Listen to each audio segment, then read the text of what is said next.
Oke, selamat sore kawan-kawan. Kali ini saya dapat kerjaan laptop HP dengan kode bautnya LA A997P dengan kasus SODI 19 volt. Coba kita cek ya. Kita cek di salah satu titik. Biasanya untuk semua kategori laptop biasanya ada dua buah MOSFET, antara yang high dan low. Yang satu terhubung ke beban 19 volt, yang satu langsung ke ground. Coba kita cek di bagian salah satu ini ya, misalkan ini. Kita cek. Nah, ini shotnya. Di sini juga.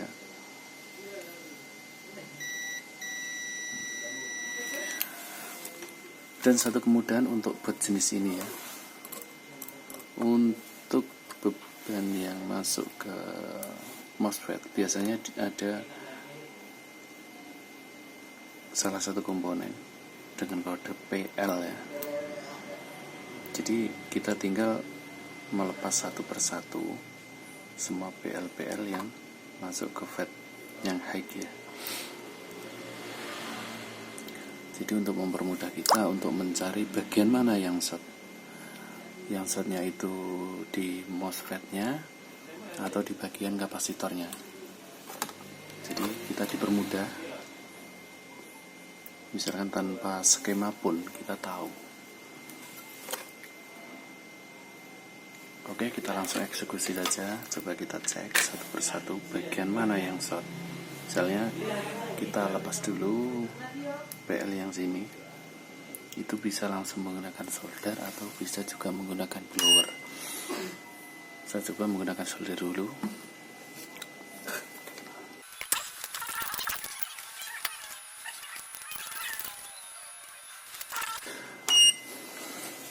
Dan kejadian seperti ini ya, yang sering terjadi itu kejadian short pada bagian kapasitor. Ini kapasitor. Ini juga jalur 19 volt.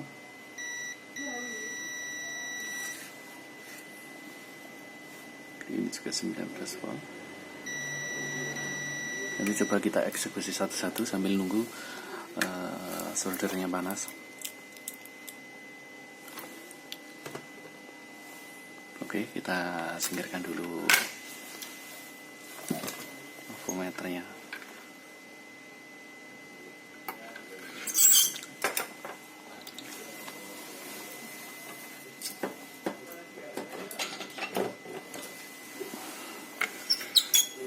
Dan tak lupa kita menggunakan flux.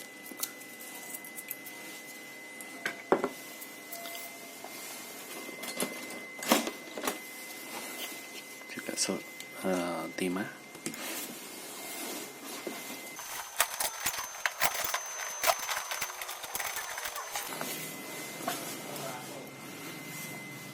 Kita lepas PL-PL yang jalur 19 volt. Oke, untuk mempermudah kawan-kawan mengikuti video ini, coba saya carikan dulu skemanya sebentar. Selanjutnya kita lanjut.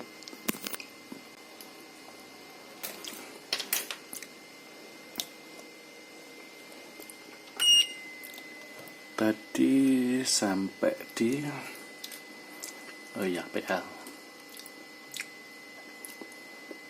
Setiap blok yang dimana 19 voltnya masuk itu dilengkapi dengan komponen PL. Misalkan kita cari PL ini,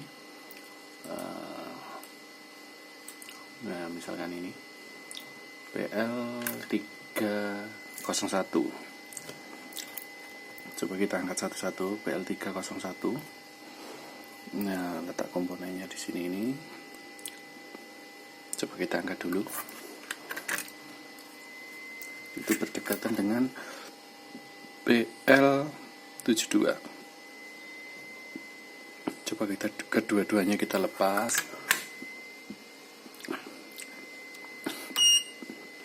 Kita cek ya.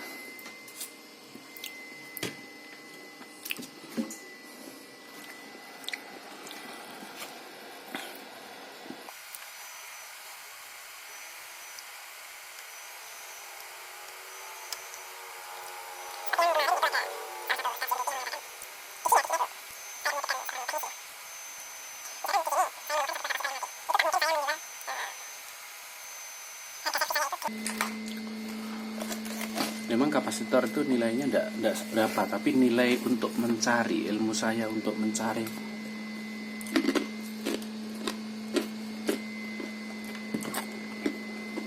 itu yang saya hargai. Oke, selanjutnya dari PL301. Ini PL301 nya sudah saya lepas. Coba saya cek di bagian kapasitor masih short atau tidak. Ternyata ini masih short. Dan di bagian PL72 ini tidak terjadi short. Sedangkan kalau kita melihat di bagian skema, PL301 itu mendistribusikan tegang 19 volt itu ke PQ301 juga ke PQ302. Sementara di PQ302 itu ada kapasitor BC321 dan BC322, dan juga ada BC318 dan BC319. Oke, selanjutnya coba kita amati. Mungkin ada salah satu kapasitor yang memang benar-benar bermasalah.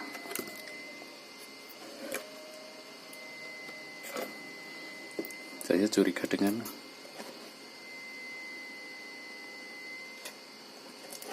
dua kapasitor ini.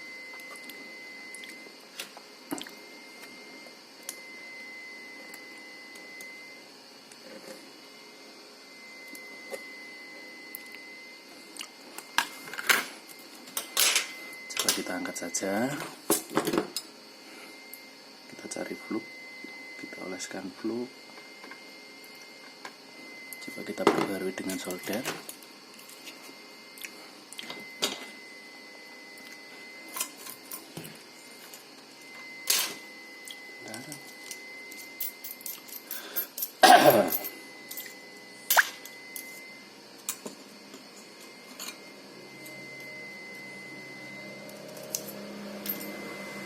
Maaf, soldernya saya matikan tadi.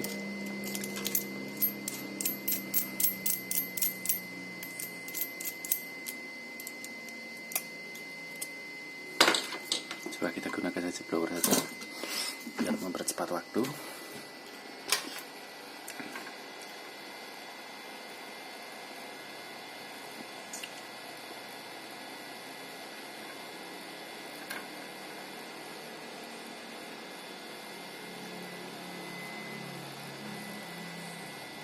Ini kelihatannya banyak komponen yang korosi.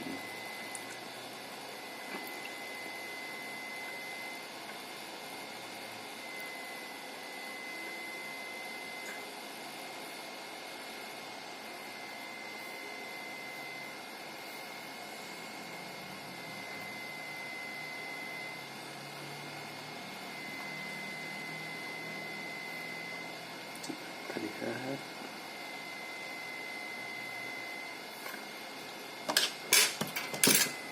Memang biasanya kalau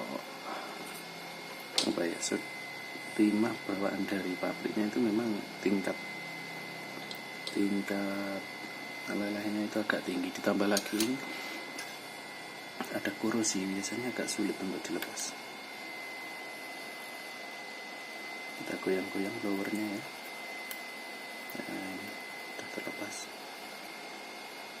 Coba kedua-duanya kita lepas. Ini bagian yang PQ berapa tadi, 302 sama yang satunya tadi yang tegangan 19 voltnya masuk. Coba kita tunggu dulu. Nah, ini sudah lepas. Coba kita cek masih short atau tidak.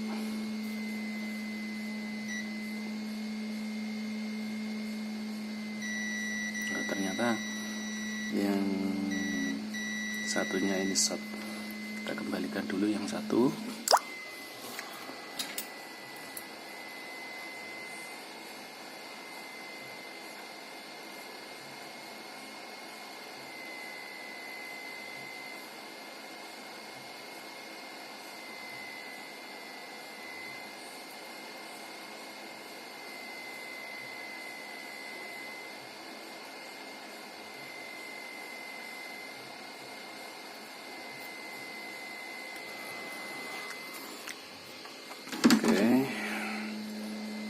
Kita perbarui di bagian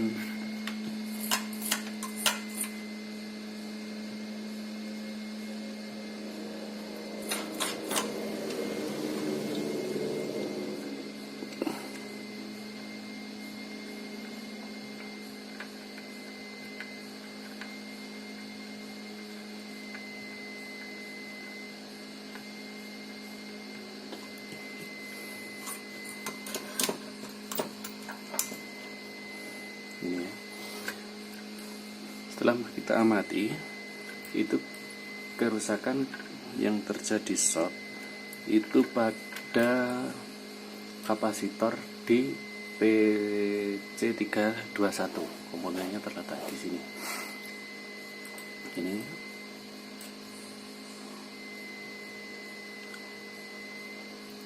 bagian yang short. Selanjutnya, karena saya tidak punya yang baru, kita cari kanibalan untuk mengganti yang rusak tadi.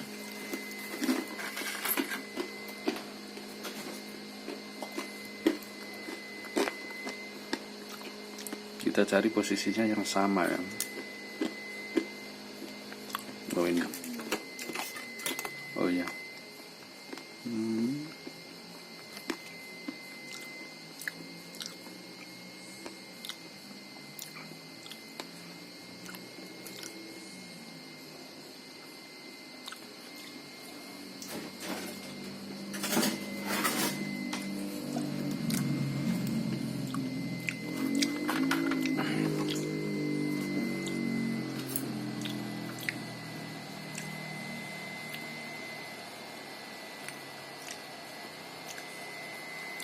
Oh ya, untuk teman-teman yang sering injek, biasanya dikasih tegangan untuk mencari yang short. Itu langsung ada yang teman-teman yang sebagian yang mencari langsung dikasih tegangan, komponen mana yang panas, yaitu yang rusak. Tapi kalau pendapat saya, itu pun juga bagus, tapi juga berisiko sebelum kita melakukan pengecekan di bagian-bagian, misalkan di bagian MOSFET. Yang ditakutkan apa? Misalkan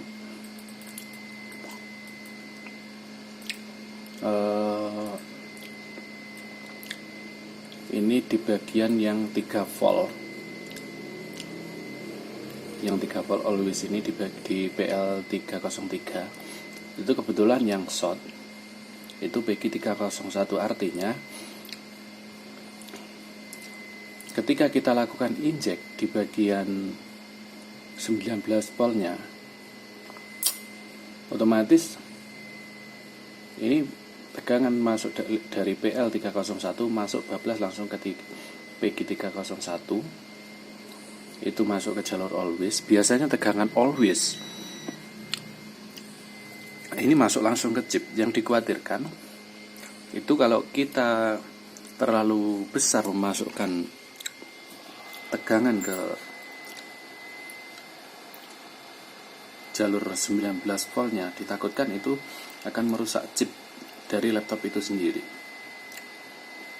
Kalau saya misalkan melakukan injek, kita pastikan dulu MOSFET-nya ini benar-benar bagus atau tidak. MOSFET-nya benar-benar bagus, baru berani saya untuk melakukan injek tegangan di jalur tersebut.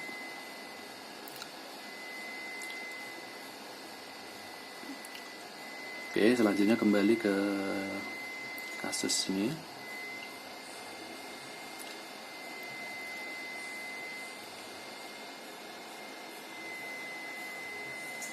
Kita rapikan dulu.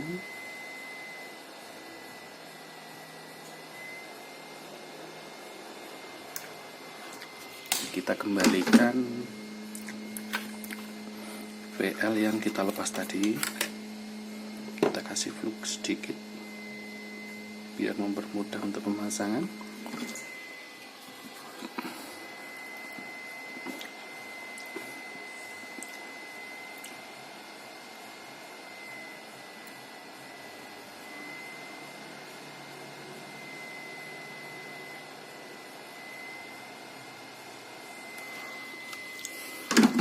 Dan kita pastikan lagi bahwa sudah tidak ada yang short. Tadi di bagian BL301 tadi ada yang short, coba kita cek. Nah, ini sudah shortnya sudah hilang. Dan tidak lupa untuk merapikan, juga membersihkan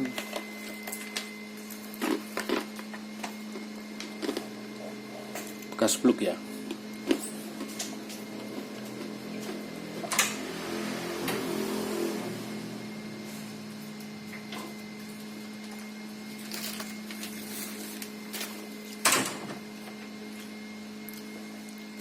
Saya menggunakan tisu wetting.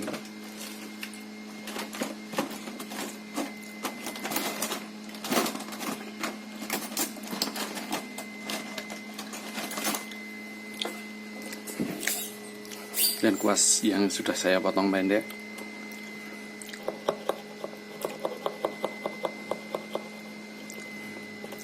Kita bersihkan dulu. Ini sebagian daripada kerapian, juga kebersihan. Bekasnya tadi.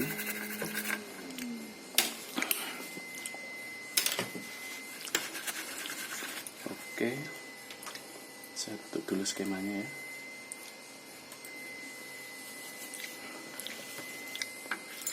Oke, coba kita cek. Kita tes dulu, kita siapkan.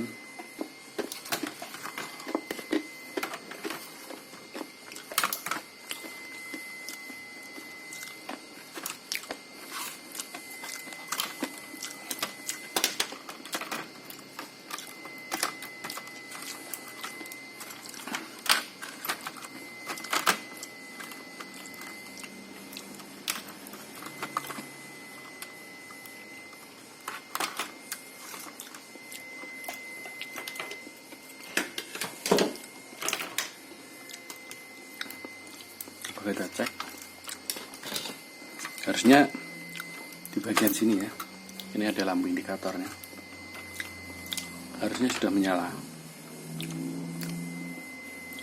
Nah, benar kan, sudah nyala. Bentar, kita kembalikan semua. RAM-nya tadi coba kita pasang dan kita coba.